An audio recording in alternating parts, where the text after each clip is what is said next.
All right guys, how's it going? Axel, we're over here doing another video. You guys are watching me on YouTube. Don't forget, whatever you guys see out here, leave some comments below. Tell me what you guys think. Today we're gonna be talking about how I got started detailing. How long you been detailing? I've been doing it for 3 years. Now, what got you into detailing? So actually the pandemic, I used to be a project manager. I studied architecture. I worked in conventions a lot. We were kind of the first ones to get hit once the pandemic hit. No conventions, NBA, all the other stuff was shut down. So we felt it pretty hard. I wasn't employed for like a whole year. I was let go. Obviously the company shut down. So they shut down? Yeah, they shut down for the pandemic. They didn't come back? They did come back, but I just didn't go back with them. Did they ask you? They did ask me. I really liked what I did. I was there for almost 9 years. So it's something I started from the bottom, just warehouse, and then worked my way up to warehouse manager. Having that background in architecture helped a lot. Eventually we got some CNC machines. I started operating that, a 3-axis and a laser engraver. And then I worked my way into the office once I was about to give my 2 weeks notice. They needed somebody inside the office as a manager. So I jumped in and started doing project management. It was a whole lot of stress. It was definitely not an 8-hour job. Once you go home, you're not just done working. You're dealing with a lot of clients that are from overseas or whatnot. So what's more stressful, being a project manager or running a detailing business? I feel like running your own business might be a bit more difficult, but just because it's your own thing, it doesn't feel that way. When I was working as a project manager, it was a constant stress. I saw what was coming in, but what I was getting at the end of the day wasn't enough for me to get by. So that's when I decided that maybe it was time for me to find something that I wanted to go. What were your first steps into the whole detailing world? I had a friend that was doing like car washing, and he still does it to this day. He helped me tremendously. So he was more on the car wash side. So that's kind of what got me into it. I wanted to do detailing, but I knew that he already knew how to do car washing. So I worked with him for 2 weeks. He taught me the ins and outs, and it just kind of escalated from there. I started doing more research. I started doing the whole YouTube thing, YouTube University. And then I knew that I wanted to follow through with it. So I bought my truck first, and then I went ahead and bought a whole detail setup. I was kind of idle for like 3 months. I was on I had everything ready, but I didn't start yet. I was struggling to start because I was very self-conscious about myself. I didn't know if I could do it or not. What finally gave you that push? So actually it was 4th of July, the day after. My friend actually had 10 vehicles. They had them all lined up. Obviously fireworks rained out and all that. So they needed their cars taken care of. And he's like, hey man, if you're gonna start, today's the perfect day. So I started out washing 10 cars.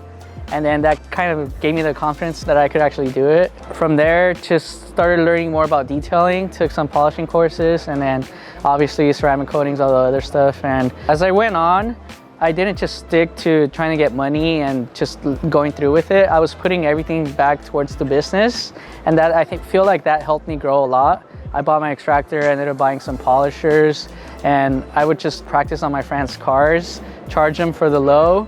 And obviously I made some mistakes, but they were fine with that because they still got a good deal. What was one of your biggest struggles when you first started? My biggest struggles, I feel like, because I did have my friend help me, but as far as that went, I didn't have somebody else that was already in the detail game kind of giving me advice or whatnot. So it was a lot of trial and error for me until I met Vic. Vic was super cool. I went in, he was actually working out of his garage, told me what chemicals actually worked and whatnot, and just gave me advice as far as pricing and what I should and shouldn't do in some details, and that helped me tremendously. When did you become full-time in your detailing business, and how did you do it? When I started out full-time. Being that I was doing car washing and I was only charging like $35 per vehicle, I found that I would have to do a lot of vehicles just to be able to get by.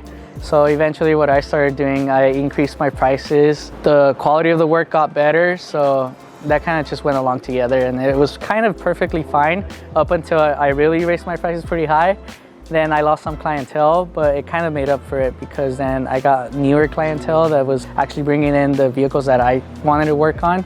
Not that I don't want to work on certain vehicles, but it's just kind of the people that appreciate what you're doing to vehicles. Now, let's say you could go back. Would you start the $35 mark again, or would you charge more? No, going back, I feel like I would start at a higher rate. I never really looked at what other detailers or car washers were doing. I just kind of set my own rate and went from there. But going back, I feel like I could have started a little bit higher. Like 50? Yeah, I like 50. Where are you at in your business right now? What do you have going on? So right now in my business, so I actually got some warehouse space that I'm able to work out of. I get vehicles dropped off. I got some pretty cool stuff. I'm working with the Peterson Museum, doing some tires for them. They have the confidence in me to be able to deliver that type of work, and they saw it firsthand. So as far as where I'm at in my business, I feel like I'm barely getting started, but I feel like I got to another level that I couldn't even think of when I first started. What's your next goal moving forward? Where do you want to be at the end of the year, or what do you want to accomplish next year? Have you thought about it?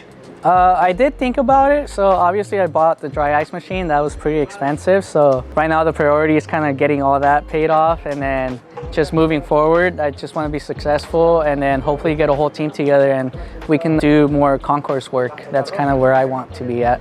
Concourse. What's that? So like show cars. Like the classics we got over here? Yeah, like the classics. You know what? You want to talk about the classics? Perfect plug-in, bro. Let's go check them out. Oh yeah, let's check them out. Okay.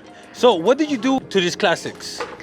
So actually, they're going to like competition shows. So when they're on display, they're being judged. So everything from the inner wheels all the way up to the frame, nothing can be dirty. Yeah, you can check them out. Nice, beautiful cars, man. What's the difference between detailing a classic car and detailing a Honda Civic? Or is it the same process, same chemicals, same method? For a classic car, it's different types of finishes. Sometimes there is rust and whatnot, so you have to deal with less plastics, more metal. So you just have to be conscious about that. As far as like, for example, like this show car, it's entirely different type of detailing. Does it take longer?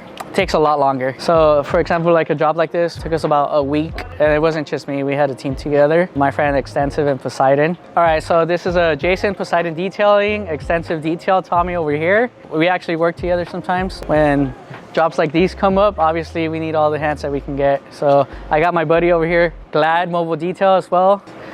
Chris, you guys know the man, he's on TikTok. We all work together, so I feel like as far as when it comes to the detail community, there's a lot of work for everybody. I'm assuming you all work in the LA area. Right. I mean, maybe they call him for a prize and then they call you for a prize. Has that ever happened before? I don't know if necessarily the same customer. It has happened to me. It wasn't with them, but I did have another friend that was also a detailer, and he's like, hey, you know what? This guy sent me a message, but he was cool about it. He just told him, you know what? You were working with Axel first. You could stay with him. If not, I'm just going to charge you the same rate. There's no competition between that. We're not trying to raise or lower our rates. All right, guys, so this is Axel here. You guys are following my journey along. If you guys want to keep up, make sure to subscribe. Leave some comments below. But also, networking goes a long way. So shout out to Lock and Load. He's actually someone that's helped me a long way. My growth as a detailer has been because of him. So really appreciate that.